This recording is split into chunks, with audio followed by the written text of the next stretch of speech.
সোনাকুড়ি গ্রামে নিয়ন্ত্রণহীন মোটরবাইকের ধাক্কায় মৃত্যু হলো এক বৃদ্ধের। বৃহস্পতিবার ময়নাতদন্তের জন্য দেহটি শক্তিনগর হাসপাতালে মর্গে পাঠালো পুলিশ। বৃদ্ধের নাম বৈকুণ্ঠ ঘোষ, বাড়ি নাদনঘাট থানার মিরাপুর এলাকায়। সূত্রের খবর, পেশায় কৃষক বৈকুণ্ঠ ঘোষ বুধবার রাতে নিজের জমি থেকে বাড়ি যাচ্ছিলেন।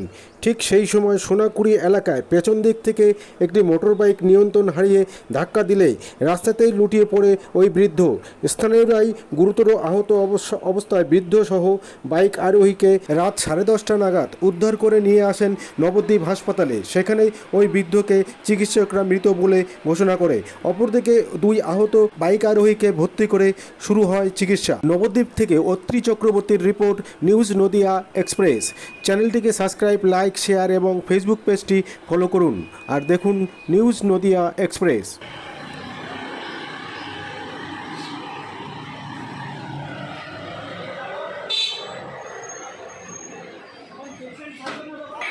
জেনে নেব ঘটনাটি ঠিক কী ঘটেছিল, আসুন।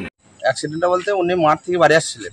বাড়ি আসার পরতে এরা মোটরসাইকেল নিয়ে মানে বহুত স্পিডে আসছিল, জোরে আসছিল, দিয়ে পেছন দিক দিয়ে ধাক্কা মেরেছে। তখন হবে ওই রাত্রির 9:10-15 মতন হবে। ওই টাইমে ধাক্কা মেরেছে, উনি অপর হয়ে পড়ে গিয়েছে। ওইখানেই ওনার কোনো রকম মানে হালকা নিঃশ্বাস নিতে পারছিলেন, দিয়ে জল ফল সব দিয়ে পাবলিক জড়ো হয়েছে। জড়ো হওয়ার পরে ওনাকে নিয়ে গাড়িতে নিয়ে আস্তে আস্তে মানে প্রতাপনগর হাসপাতালে আনতেই রাস্তাতেই ডেট হয়ে গেছে। আর ওই যে ছেলে দুটো মেরেছে ধাক্কা, ওই দুটোকেও আমরা তুলে নিয়ে এসে গাড়ি করে নিয়ে এসে প্রতাপনগর হাসপাতালে ভর্তি করেছি। এখন ওনারা হাসপাতালে আছে, ওনারা সুস্থ আছে। ওনার নাম কি, যিনি মারা গেছেন? বৈকুণ্ঠ ঘোষ, বয়স 67 বছর। আচ্ছা, এখন যাচ্ছে? এখন পোস্টমর্টমে যাচ্ছি। আচ্ছা, আপনি কি ওখানকারই বাসিন্দা? হ্যাঁ, ওই গ্রামের বাসিন্দা। আচ্ছা, আপনার নাম? আমার নাম দেবব্রত ঘোষ।